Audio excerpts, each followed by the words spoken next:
Am I the a-hole for not forgiving my wife for kissing another guy even though she was suffering from PPD? My wife gave birth about 1 year ago and she changed. She was angry all the time, suspicious and paranoid of everyone. I think her mother filled her head against me. She would constantly accuse me of cheating, and mother-in-law and her would talk bad about me on the phone when I was not home.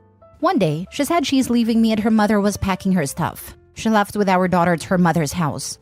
Later that night, she called me and told me that she kissed a guy and asked me how it feels to be cheated on, accusing me again of being a cheater and how I betrayed her. I finally had enough and told her to not come back. Then she started blowing up my phone, and I refused to reply back or take up her calls. She did show up in our house after 2 days and asked me for help with her mental state. I took her to the hospital and she was diagnosed with PPD and was put on medication. She started slowly returning back to her normal self. I think she has healed and can manage by herself from now on, so it was the right time for me to divorce her. So I served her divorce papers a few days ago. She's not happy about it and begging me to not divorce her. She's blaming it on PPD. I understand that her head was messed up, but I don't tolerate cheating. If she had stabbed me or something, I would have forgiven her, but I just don't tolerate cheating. So I am proceeding with divorce. Am I the a-hole? Now for the top comments. Her mom did not do her any favors.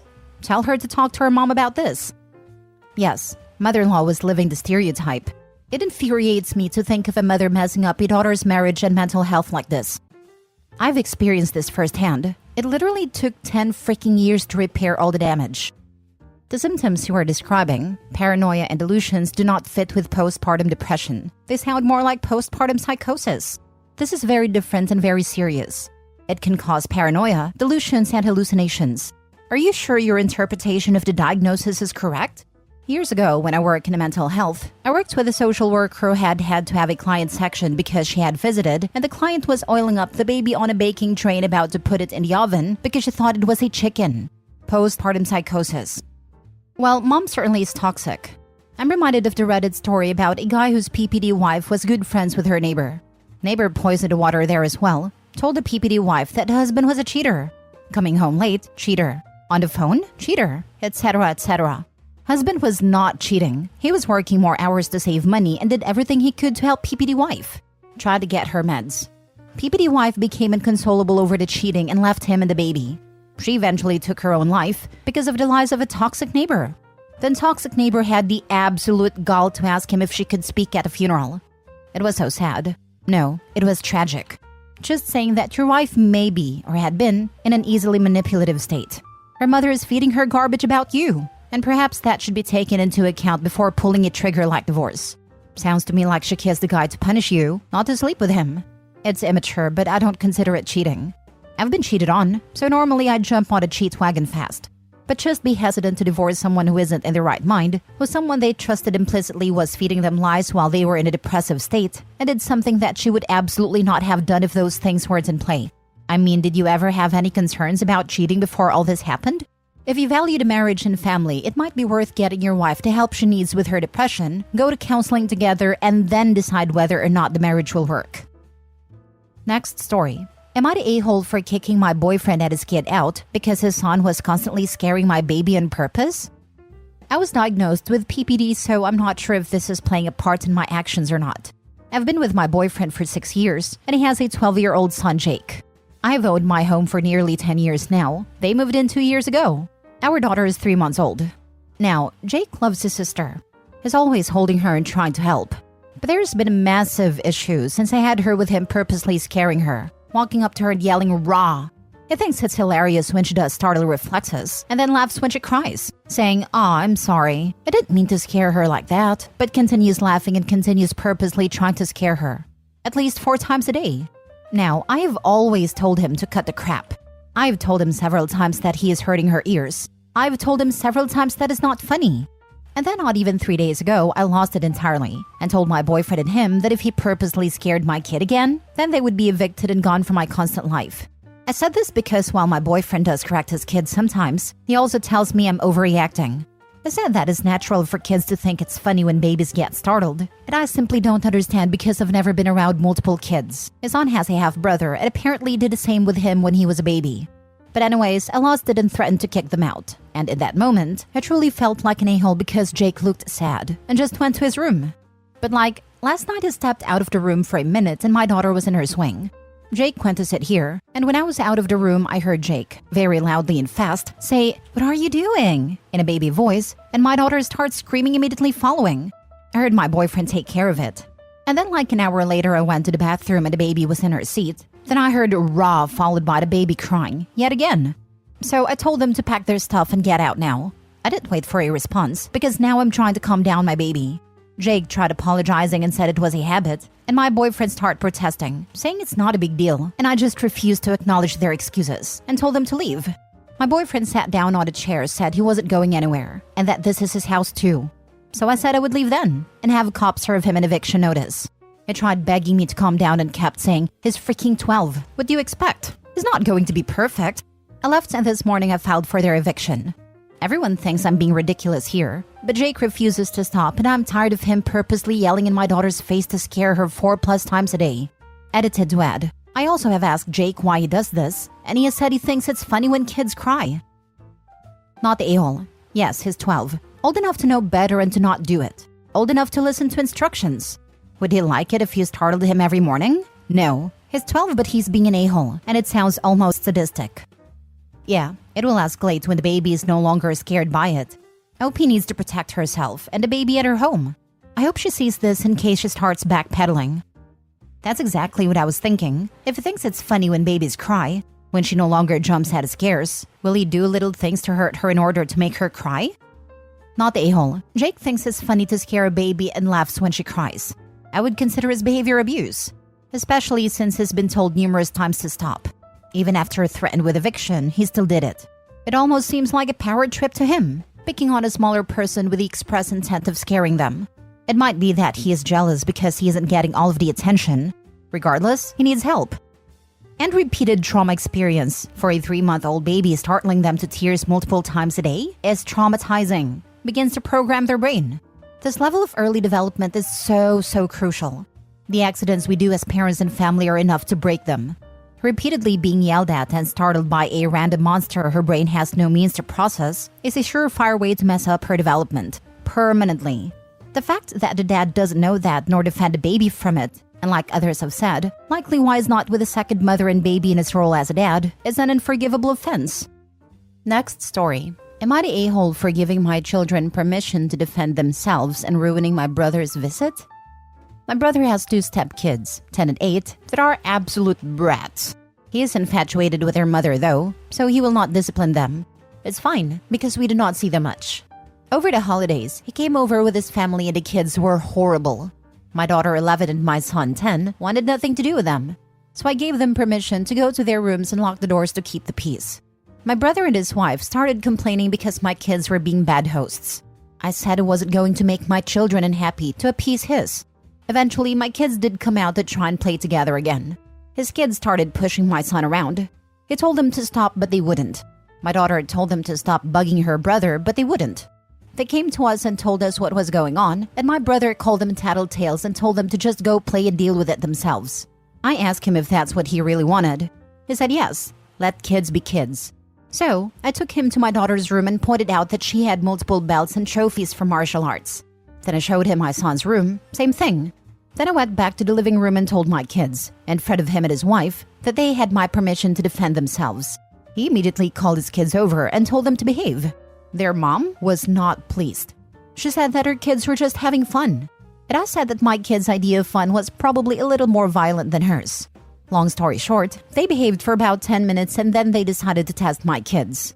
One black eye and an arm bar later, his kids are sitting on a couch while my brother and his wife yell at me for raising brutes.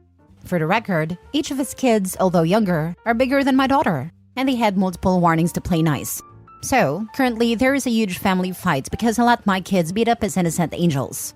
Unfortunately for him, most of the people that have met his kids are asking what they did to provoke mine. My mom says that I should not have told my kids to defend themselves.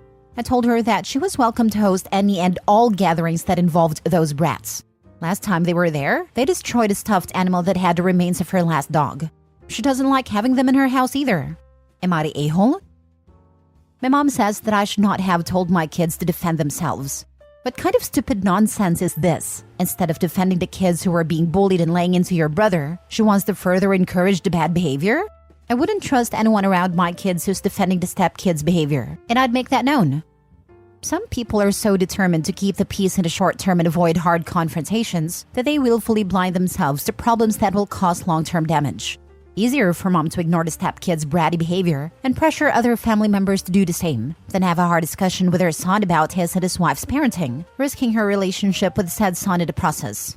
I imagine that this isn't the first time OP's brother has thrown a fit to get his way. It has maybe threatened his mom with no contact if she didn't side with him in the past issues, while OP has historically been more measured. If that's the case, then mom is relying on OP being the reasonable party to appease brother, as she'd prefer to keep a strained relationship with both her children rather than risk losing one, even if that means taking the blatantly incorrect side in conflicts between them, knowing that OP probably isn't going to escalate the same way that brother would. Not a-hole. Always encourage your children to stand up to bullies, regardless of relation. Yep, this early lesson reaps lifelong benefits. Last story. Am I the a-hole for leaving my husband's kids out of my will? I, 52 female, married John, 58 male, 15 years ago. When we met, he had been widowed for about 3 years and had 2 children from his previous relationship, Mark, 24 male, and Lisa, 22 female. I never met his first wife, and as far as I know, they were a happy family until an accident took her away. And John was devastated for almost a year until he started coming out of his shell. When I came into the picture, he was still heavily involved with his former in-laws, and had 2 young children as a young father under his care, so he was taking all the help he could from them, and they were his emotional support. I had no problem with that, and made it known to him that I would never try to come between him and any relationship that he and his first wife had created. When things became serious and I was introduced to his kids, they made it known instantly to me that I would never replace their mother, and that they weren't particularly pleased with my presence at their home. I accepted that, and I, in agreement with John, decided that we would let our relationship advance slowly to let the kids adjust, and that I would never force myself as a stepmother or anything like that. And I didn't move in until they explicitly said it was okay, and we got married with their blessing. This process took years, and family and individual therapy because both me and John wanted to make sure that we were respecting his kids' boundaries. The result is that we cohabitated, but I never parented them. I went to their school functions, cleaned for them, cooked, and we talked and had a cordial relationship. But I never disciplined them, never put rules on them. They never came to me to ask permission for anything or tell me their secrets or ask me advice, which was fine by me. That was what they wanted. And this time, I had 2 children myself, Kate 13 female and Laura 11 female, and the girls do have a sibling relationship with John's children. They've moved out in this time, and although I assisted some with their college expenses and such, also when they were growing up, I am no longer financially involved with them. This holiday season, John was talking about his retirement plan. He works in a high-stress industry and has been saving up for early retirement and wanted to put his affairs in order to retire the next couple of years. He still assists his children with a bit of a monthly allowance, and he told them he would be cutting that to put that money towards his own savings. And they did not take it well. They looked at me and asked if I could continue their allowance since I own my business and it's doing really well. And I said no. I do well for myself, but I'm not rich. And when John retires, I'll be the only income in the household. Plus, I'll have to save for my daughter's college fund plus my own retirement.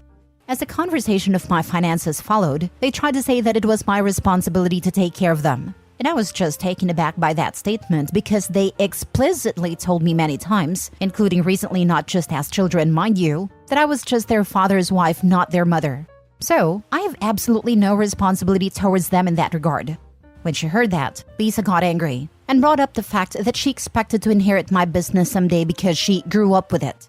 I told her in no uncertain terms that she and her brother were entitled to nothing of mine, and certainly not my business which I built myself from the ground up since before I met their dad. They both got angry and left.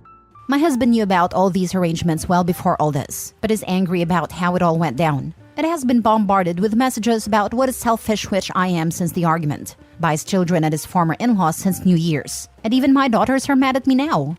So, am I the a-hole? Not the a-hole. They're not your kids, and you're not responsible for them. They themselves even made sure you knew this. They are rude and disrespectful, yet expect to be handed anything they want on a plate.